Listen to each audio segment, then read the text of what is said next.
డబ్బు, అనారోగ్యం, ఉద్యోగం, వ్యాపారం, అప్పులతో బాధపడుతున్నారా? మీకోసమే లాంచ్ యువర్ ఫ్యూచర్ ప్రోగ్రామ్. నమస్తే రమగారు. నమస్తే జయ. రమగారు, మనము అరేబియన్ నట్స్ కొన్ని స్టోరీస్ చెప్పుకున్నాం కదా, వాటిలోంచి ఏదైనా ఒకటి చెప్పుకుందామా? దురదృష్టం తెచ్చిన అదృష్టం. ఓ బాగుందండి. కాస్త అటు ఇటుగా అలాంటి కథలు తెలుగులోకి వచ్చిన కథలు కూడా కొన్ని కనపడుతుంటాయి. చందమామ కథల్లో కనిపిస్తాయి. అదే తెలుగు మామూలు మన భాషలో మన పేర్లు మన సర్కమ్స్టాన్సెస్ తోటి ఏమనాలి, మన పరిస్థితులతోటి చేసేస్తారు. బాగున్నాయి కథలు, మంచి మంచివి. పూర్వం రియాద్ నగరంలో అబూబకర్ అని ఒక అబ్బాయి ఉండేవాడట. ఇంచుమించు అనాథగా చెప్పాలి. వాళ్ళ నాన్న వాళ్ళు ఏదో తల్లిదండ్రులు వదిలిపెట్టిన ఆస్తులన్నీ అవగొట్టేసుకున్నాడు, ఏమీ లేవు, బికార్ అయిపోయాడు. ఏమిటో ఈ కథల్లో, బాగ్దాదు కథలు, ఖలీఫా కథల్లో అన్ని ఆస్తులు పోగొట్టుకుని బికార్ అయిపోయిన కథలు బోల్డ్ కనపడతాయి. ఓకే, అంత బికార్లు అయిపోవడానికి ఆ కాలంలో అవేమో పాతకాలపు కథలు. అంత డబ్బంతా ఎటా పోగొట్టేసుకునే వాళ్ళు అర్థమై జావదు మనకి. వాళ్ళు ఏం చేసి పోగొట్టేసుకున్నారో, తాగుబోతనము, ఏమన్నా జూద గృహాలు, వ్యసనాలు, తర్వాత బానిసలు. సరే, ఇక డబ్బులు లేవు, ఎక్కడో ఏది దొరికితే తిని ఏదో ఒక పని చేసి అటు చేస్తుండేవాడు. ఒకసారి ఒక మసీద్ దగ్గర పడిపోయాడట, స్పృహ తప్పి. పడిపోతే అయ్యో వీడు అంత ఒళ్ళేరకుండా పడున్నాడని ఆ వెళ్ళేవాళ్ళు దానాలు చేస్తారు కదా, వెళ్ళేవాళ్ళు దినార్లు విసిరారట. గోల్డెన్ డబ్బు దినార్లు పడ్డాయి. ఇంతలో వెళ్ళేవాళ్ళు ఎవరో చూసి ఒకళ్ళు, అయ్యో పాప వీడు మొహం తీరి పడిపోయినట్టున్నాడని పన్నీరు రోజు వాటర్ అద్దె పట్టుకెళ్తారు. ఆ రోజు వాటర్ పడి మొహం మీద జల్లి చేతిలో ఉన్న 4 ఖర్జూర పళ్ళు వాడి చేతిలో పెట్టారు. అబూబకర్ లేచి చూసుకున్నాడు. ఒళ్ళెరకుండా నిద్రపోతున్నాను, రోడ్డు మీద పడుకున్నానని చూస్తే తన మీద అంతా రూపాయి బిళ్ళలు, దినార్లు గబగబా ఏరుకున్నాడు. ఎవరో మహానుభావులు వేశారని ఆ ఖర్జూర పళ్ళు తిని కాస్త ఓపిక వచ్చాక ఏం చేశాడు, దీనార్లు పుచ్చుకుని 2 ఖర్జూరాలు తింటే అంత పడిపోయిన స్పృహ తప్పిపోయి ఇదిగా ఉన్నవాడికి కొంచెం ఎనర్జీ వస్తుంది. వెళ్ళి ఆ దీనార్లు పెట్టి పళ్ళు ఏవో కొనుక్కున్నాడు. కొనుక్కునేసరికి ఆ పళ్ళు పోల్చి తిరగపోతుంటే కోత ఎక్కడ కూర్చుంది. వాడికేసే చూస్తుంటే ఏమనుకున్నాడు అబూబకర్, అయ్యో పాపం దీనికి నాకు మళ్ళీ ఎవరో ఉండుంటారు, తిండి కోసం చూస్తుంది అని చెప్పేసి పండు దాని చేతిలో పెట్టాడు. ఆ పట్టకటకా తినేసింది. 2 పండు వలిస్తే మళ్ళీ చూస్తుంది, మళ్ళీ ఇచ్చేసాడు. 6 డజన్ అరటిపళ్ళు కొంటే 6 అరటిపళ్ళు తినేసింది కోతి. ఏమనుకున్నాడు ఇతను, పోనీలే ఖర్జూరాలు తిన్నాం, ఓపిక వచ్చింది, ఇంకా దినార్లు ఉన్నాయి, కొనుక్కుందానిలే, ముందు ఓపిక వచ్చింది కదా అని ఏం చేశాడు, బయలుదేరి వెళ్ళాడు. ఆ కోతి కూడా అతను వెంట పడి వచ్చింది. వాడికి ఏమనిపించింది, ఎవరు దిక్కులేదు మనకి, మన వెనకాల ఎవడూ రాడు, ఇదేమిటో మన వెనకాల వస్తుందో రానిచ్చాడు. ఏదో పలహారాల సాల్లోకి వెళ్ళాడు. ఒక దీనారం ఇచ్చి ఆహారం తీసుకున్న పళ్ళెలను పెట్టి కోతి కూడా పెట్టి 6 అరటిపళ్ళు తినేసి ఇది కూడా తినేసింది. సరే, అక్కడి నుంచి బయలుదేరాడు ఎక్కడైనా పడుకోవడానికి. లోపలికి వెళ్తూ ఉంటే కోతి వాడిని అనుసరించే వస్తుంది. ఇదేటో వెంట వస్తుంది అనుకుని దగ్గరికి తీసుకున్నాడు. ఏమిటి దోస్తు, నువ్వు నాతో వస్తావా అని అడిగాడు. అడిగితే కోతి వాడికేసే చూస్తుంది. సరేలే పోదాం పదా అని ఆ కోతిని ఎత్తుకుని భుజం మీద ఎక్కించుకున్నాడు. నడిచిపోతుంటే ఒక పురాతన పాడుబడిపోయిన ఇల్లు ఒకటి ఉంది వీడికి. అక్కడ ఒక పగిలిపోయిన అద్దం ఉంటే చూసుకున్నాడు. జుట్టిట నిలబడి మాసిపోయిన గడ్డం, చింపిరి జుట్టు, చింకి గుడ్డలు, తన అవతారానికి ఎవ్వడూ తన లోపలికి రానివ్వడు. ఏ బిల్డింగ్లోకి వెళ్దామన్నా, సత్రంలోకి వెళ్దామన్నా ఎవరు రానివ్వడు, బిచ్చగాడల్లే ఉన్నాడు. అది మన ఎవరు రానిస్తారు, పైగా నీలాంటి కోతిని వెంట పెట్టుకెళ్తే సత్రం వాడు అసలు రానివ్వడు. డబ్బులు చూపిస్తే పోనీ రానివ్వచ్చు, కోతులను తీసుకొస్తే ఒప్పుకోవద్దు. పొద్దున్నుంచి నా వెనకాల పడి తిరుగుతున్నావు, నిన్ను వదలటం నాకు ఇష్టం లేదు, ఇదే మన రాజమహల్, పద లోపలికి వెళ్దామని ఆ పాడుబడిపోయిన ఇంట్లోకి లోపలికి పోయాడు ఆ కోతితో సహా. లోపలికి వెళ్ళి ఆ కోతిని దించి ఏదో నేల తుడుచుకుని పడుకుందామని ఆ నేల తుడుస్తుంటే పక్కన దింపిన కోతి ఉన్నట్టుండి ఒక అబ్బాయిగా మారిపోయింది. తెంగుమని చక్కగా ఉన్నాడు వాడు. ఉండేసరికి వీడు ఆశ్చర్యపోయాడు. అబూబకర్, ఏంటి ఇలా మారిపోయావు అంటే, నువ్వు చాలా మంచివాడివి, నీ వల్ల నా ఆకలి తీరింది, 3 రోజులుగా ఈ ఊళ్ళో తిరుగుతున్నా, ఎవ్వడూ నాకు తిండి పెట్టలేదు, నీకు వచ్చిన దినారు నీ అన్నం మానేసి నువ్వు తిండి మానేసి నాకు పెట్టావు, అరటిపళ్ళు వీడికే పెట్టేశాడుగా కోతికే, నేను నీ అదృష్టాన్ని, నీ దురదృష్టం ఇవాళ నుంచి పోయింది, నేను నీ అదృష్టాన్ని చూడు, నీ జీవితాన్ని బాగు చేసేస్తాను అంటే నిన్నేమని పిలవాలంటే హసన్ అని పిలవమన్నాడు. హసన్ వీడు అక్కడి నుంచి ఏం చెప్పాడంటే, నేను నీకు ఒక్కడికే కనపడతా, ఎవరికీ కనపడి, నేను నీకు డబ్బులు ఇస్తాను, బయటికి వెళ్ళి చక్కటి బట్టలన్నీ కొనుక్కురా, శుభ్రమైన బట్టలు కట్టుకుంది కానీ హాయిగా ఉంది, కానీ నేను ఈ నగరానికి రాజుని చేస్తాను నేను అన్నాడు. అదృష్టం కలిసి వచ్చింది. ఎటా వస్తుంటే వస్తాయి ఎటాగే అదృష్టాలు, ఏకంగా రాజే. ఈ దురదృష్టం పోయి అదృష్టం వచ్చేస్తుంది. అక్కడి నుంచి ఏం చేశాడు, బట్టలు గిట్టలు మంచి బట్టలు వచ్చినాయి. చక్కగా వీడు శుభ్రంగా స్నానం చేసి తలకాయని ఇటుగా దువ్వుకుని, స్నానశాలలు ఉంటాయి ఆ ఊళ్ళో, స్నానశాలకు వెళ్ళి చక్కగా తలంటి పోయించుకున్నాడు. బాగా వచ్చాడు, మంచి బట్టలు వేసుకున్నాడు. అక్కడి నుంచి హసన్ ఏం చేశాడు, ఒక దంతపు పెట్టిచ్చాడు. దాని నిండా బంగారపు వస్తువులు వేసిచ్చాడు. నువ్వేం చేస్తావంటే ఈ దంత పెట్టుకుని రాజుగారి దగ్గరికి వెళ్ళు. రాజు దగ్గరికి వెళ్తే రాజుగారి ఈ వస్తువు చూసి చాలా సంతోషిస్తాడు. ఇది ఎక్కడ ఇక్కడ దొరికేది కాదు. మరి ఆయన ఏం కావాలి అని అడుగుతాడు. మీ అమ్మాయిని ఇచ్చి ఫరీదా బేగం నుంచి పెళ్లి చేయమని అడుగు. తెల్లబోయాడు అబూబకర్. ఇంకా నయం, రాజుగారి అమ్మాయిని పెళ్లి చేసుకోవడం ఏంటి? ఫరీదా బేగం మన మనుషులకి మనకి కంటికి కూడా కనబడదు. ఆ అమ్మాయిని పెళ్ళిట చేసుకుంటుంటే రాజు చేస్తాడయ్యా, నీకెందుకు, నేనున్నా కదా నీ అదృష్టాన్ని చెప్పు అనేసరికి సరే ఒప్పుకున్నాడు. 2-3 రోజులు చక్కగా తిని బాగా తయారయ్యి మంచి బట్టలు వేసుకుని దంత పుచ్చుకొని రాజుగారి దగ్గరికి వెళ్ళాడు. సుల్తాన్ దగ్గరికి వెళ్తే బయట అంతకుముందు ఎప్పుడు ముష్టి వాళ్ళని ఇలా మురికి చింకిగుడ్డల వాళ్ళని రాజభవనపు రోడ్డు మీద కూడా రానివ్వరు సైనికులు. కానీ వీడిని చూసి జీహుజూర్ అంటున్నారు. ప్రతి వాళ్ళకి తలా ₹1 ఇచ్చుకుంటూ లోపలికి వెళ్ళాడు, దినారాలు ఇచ్చుకుంటూ. రాజుగారిని చూశాడు. రాజుగారు అన్నారు, అబ్బో ఎంతో బాగున్నాడు కుర్రాడు, ఎంత బాగున్నాడు, 27 అట్లా ఆ వయసు ఉంటుంది వాడికి. బాగున్నాడు, మంచి బట్టలు, చెంకీ పని దాని నిండా, ఈ ఊళ్ళో జరిగేవి కాదు, ఎక్కడదో ఈ వస్తువు, ఈ బట్ట, ఆ క్లాతు చాలా బాగుంది, వాడి డ్రెస్సు బాగుంది, డ్రెస్సులో వాడు బాగున్నాడు, వాడు తెచ్చిన దంత పెట్టె ఇంకా బాగుంది. దంత పెట్టె చూసేసరికి రాజు ఆశ్చర్యపోయాడు. ఆ సుల్తాన్ తెరిచి చూస్తే ఏముంది, అందులో అన్ని వజ్రాభరణాలు అవి ఉన్నాయి. చాలా ఆశ్చర్యపోయాడు. మీకేం కావాలి, నేను మీకేం చేయగలనంటే, అంటే మీరు చేయగలరో లేరు అన్నాడు. ఏం కాదు, నువ్వు ఏది అడిగినా చేస్తాను అనేసరికల్లా సరే రాజు అన్నాడు, చెప్పు అనేసరికి మనవాడు అబూబకర్ చెప్పాడు, ఫరీదా బేగంని వివాహం చేసుకోవాలనుకుంటున్నాను, మీ అమ్మాయిని నాకు ఇచ్చి పెళ్లి చేయండి అన్నాడు. రాజుగారు గతుక్కుమన్నాడు.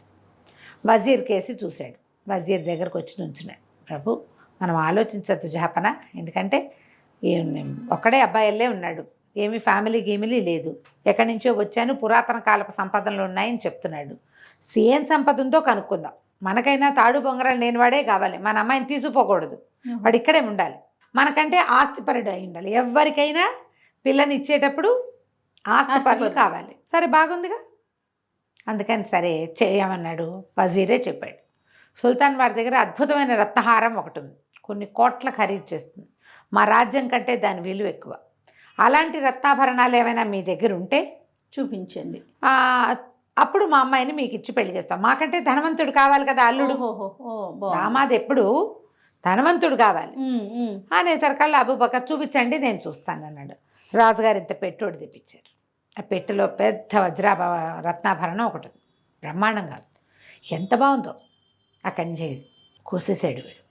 మా తాతగారి పెట్టెలో పురాతన సామాన్లు చాలా ఉండాలి, ఖజానాలో, మా పురాతన ఖజానాలో వెతుకుతాను, ఇలాంటివి 3-4 చూసినట్టు గుర్తుంది నాకు, తీసుకొచ్చి చూపిస్తాను మీకు, చూపించాక పెళ్లి పెట్టుకుందామన్నాడు అని హుందాగా ఆ వజ్రాభరణాన్ని చూసేసి ఇతను ఏం చేశాడంటే మంచి ఇల్లు ఒకటి బాడికి తీసుకోమన్నాడు. మొదటి హసన్, ఈ కోతి మంచిగా మారాడు కదా, బోల్డ్ డబ్బు ఇచ్చి వీడితో ఒక పెద్ద భవనం తీయించాడనమాట.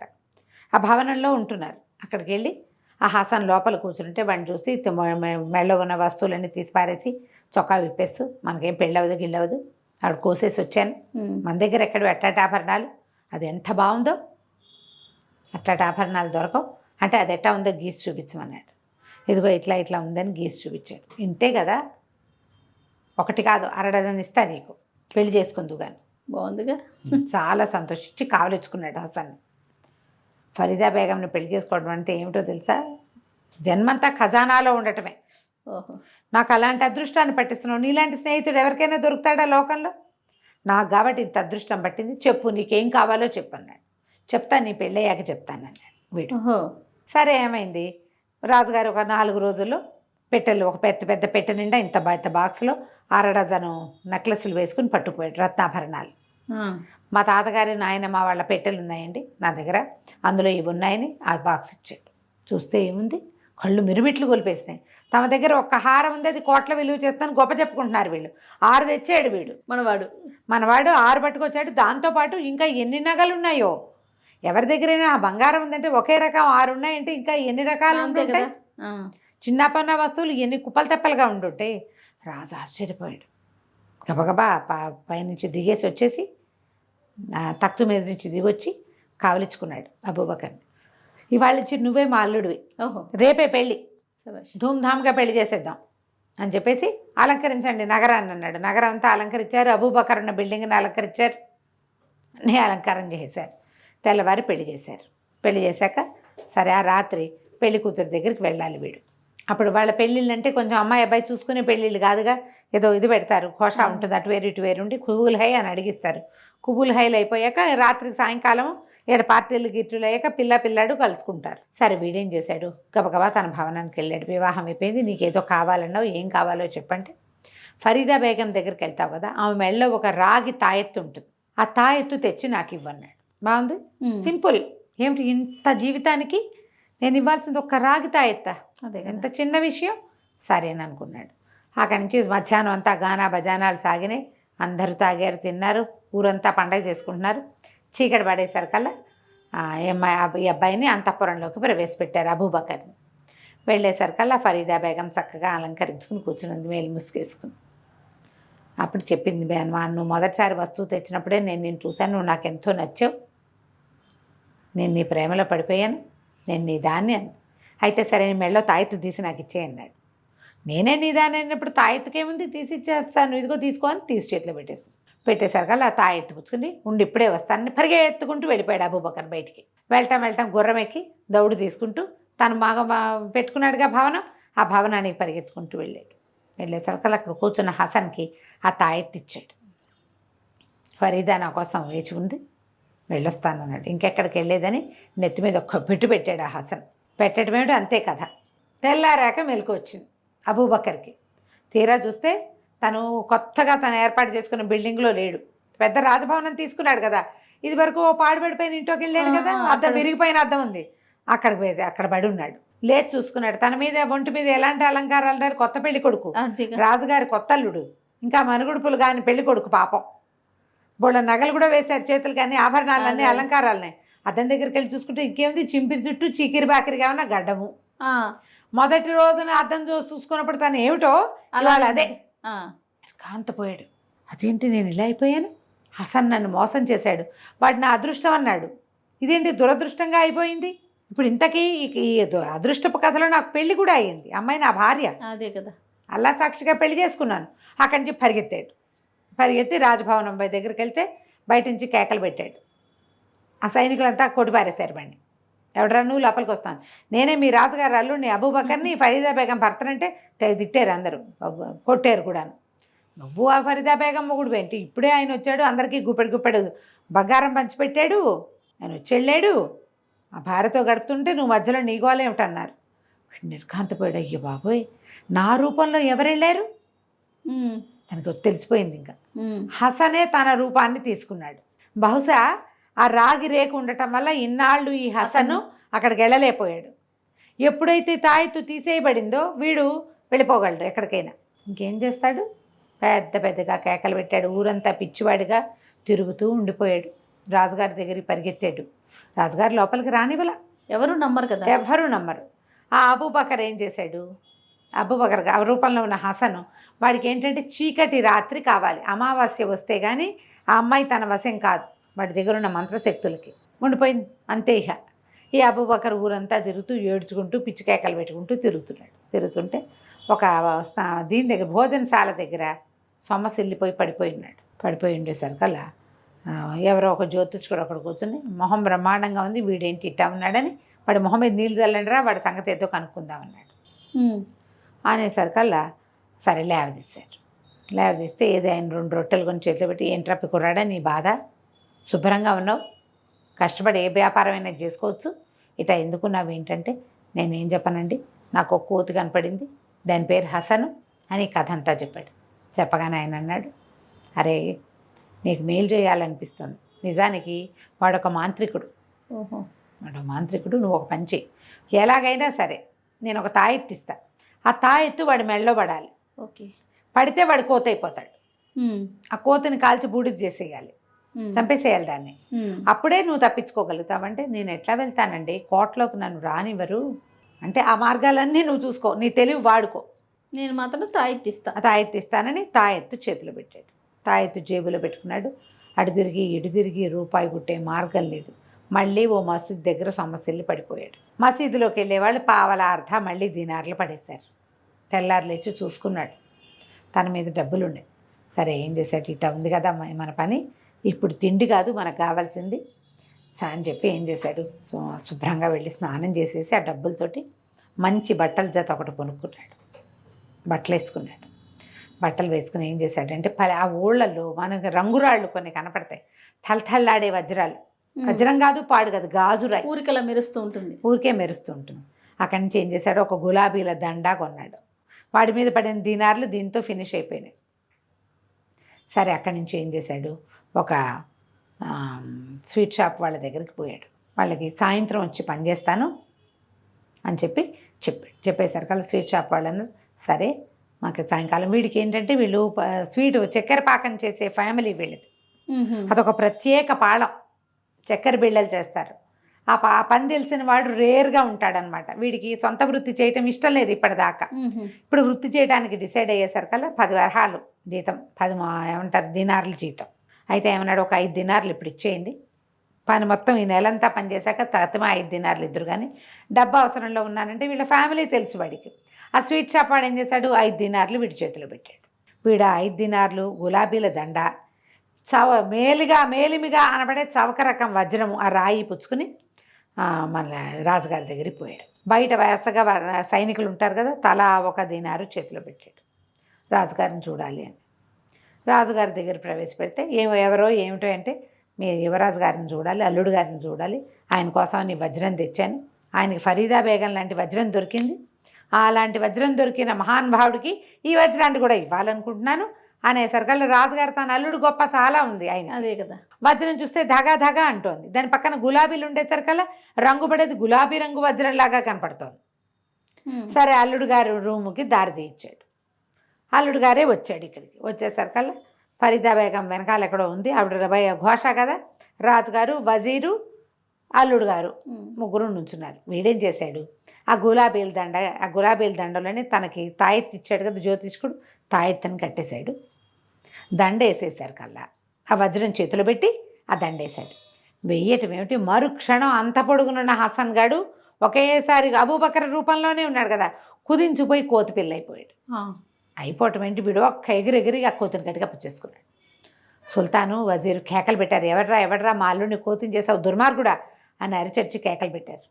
కేకలు పెడితే వీడు నిజంగా కోతేనండి, అబూబకర్ని నేను, నాకే మీ అమ్మాయి నుంచి పెళ్లి చేశారు మొన్న, నేనే మీకు వస్తువులు తీసుకొచ్చి అనేసరికల్లా నువ్వే మోసగాడివి ఎందుకు కాకూడదు, నువ్వు మా అల్లుడిని ఇట్లా చేసి నువ్వే మోసగాడివేమో అని అన్నాడు రాజు.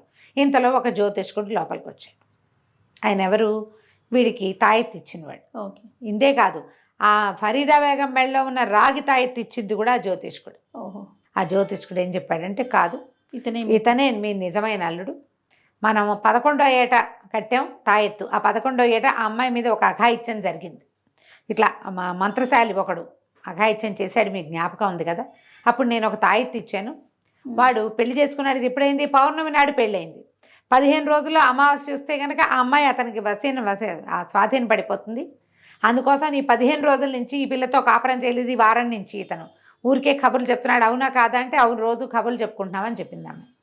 ఆ రాత్రి అయ్యేదాకా వీడికి అమ్మాయి అవైల్ కాదు, ఇందులోకి లోపలికి కోటలోకి ప్రవేశించడానికి ఆ రాగిది అడ్డం ఉంటుంది కాబట్టి ఈ అబూబకర్ని పట్టుకున్నాడు, అబూబకరే మీ నిజమైన అల్లుడు అనేసరికి రాజు ఆశ్చర్యపోయాడు. ఆయన నుంచి సైనికులు పిలిపించి దీన్ని కాల్చి మస్ట్ ఏంటంటే ఆ కోతిని కాల్చేశారు, దాన్ని దహనం చేసేసారనమాట, 2 దెబ్బలు కొట్టి దహనం చేసేస్తే ఇంకా ఆ అమ్మాయి మీద నుంచి ఆ సాయ పోయిందనమాట. ఇంకా తాయెత్తులు గీతలు కట్టక్కర్లా అబూబకర్ వెళ్ళి ఫరీదా బేగంని పెళ్లి చేసుకున్నాడు. పెళ్లి చేసుకోవడం ఆల్రెడీ పెళ్ళి అయిపోయింది కదా, తర్వాత ఇంకా భార్యాభర్తలు ఎంతకాలమో అక్కడే ఉన్నారు. సుల్తాన్ గారికి ఒక్కతే కూతురు, తర్వాత పిల్లలు పుడతారని చూశారు కానీ ఇంకా పిల్లలు కలగలేదు. ఈ అబూబకర్ ఫరీదా బేగంతో కాపురం చేసుకుంటూ హాయిగా పిల్లలు కానీ చాలా మంచి రాజుగా ఎందుకంటే ఈ మన మసీద్ దగ్గర 2 సార్లు ప్రజలు చేసిన దానమే అతన్ని కాపాడింది. అందుకని తప్పకుండా ప్రతి వాళ్ళు దానం చేయాలని ఒక శాసనం చేశాడట. చేసి చాలా కాలం ఆ రియాద్ రాజ్యాన్ని పరిపాలించాడు. కథ కంచికి మనం ఇంటికి. నమస్తే రమ్మ గారు. నమస్తే చెయ్యి.